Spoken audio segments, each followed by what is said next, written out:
Chapter 9. My Father Makes a Bridge. My father walked back and forth along the bank trying to think of some way to cross the river. He found a high flagpole with a rope going over to the other side. The rope went through a loop at the top of the pole and then down the pole and around a large crank. A sign on the crank said, "To summon dragon, yank the crank, report disorderly conduct to gorilla." From what the cat had told my father, he knew that the other end of the rope was tied around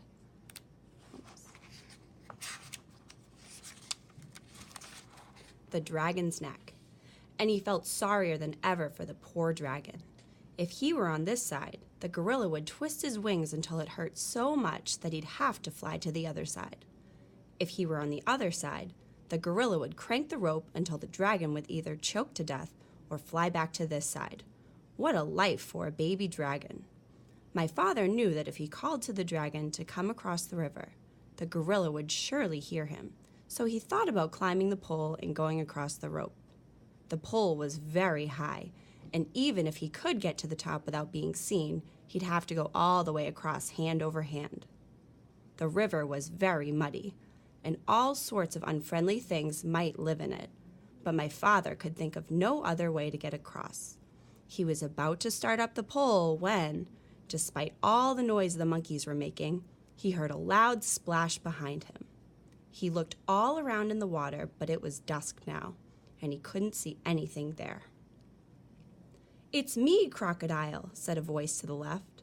"The water's lovely, and I have such a craving for something sweet.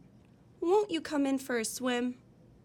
A pale moon came out from behind the clouds, and my father could see where the voice was coming from.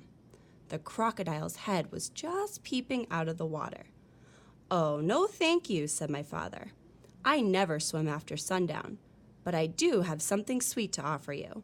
Perhaps you'd like a lollipop, and perhaps you have friends who would like lollipops too."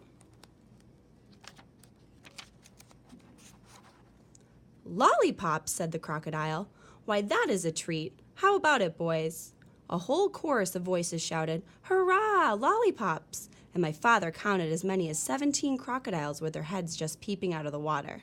"That's fine," said my father, as he got out 24 pink lollipops and the rubber bands. "I'll stick one here in the bank. Lollipops last longer if you keep them out of the water, you know. Now one of you can have this one." The crocodile who had first spoken swam up and tasted it. "Delicious, mighty delicious," he said. "Now, if you don't mind," said my father, "I'll just walk along your back and fasten another lollipop to the tip of your tail with a rubber band. You don't mind, do you?" "Oh, no, not in the least," said the crocodile. "Can you get your tail out of the water just a little bit?" asked my father. "Yes, of course," said the crocodile, and he lifted up his tail.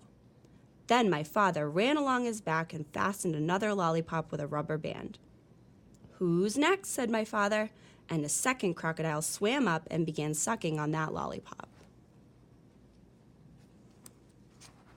"Now, you gentlemen can save a lot of time if you just line up across the river," said my father, "and I'll be along to give you each a lollipop."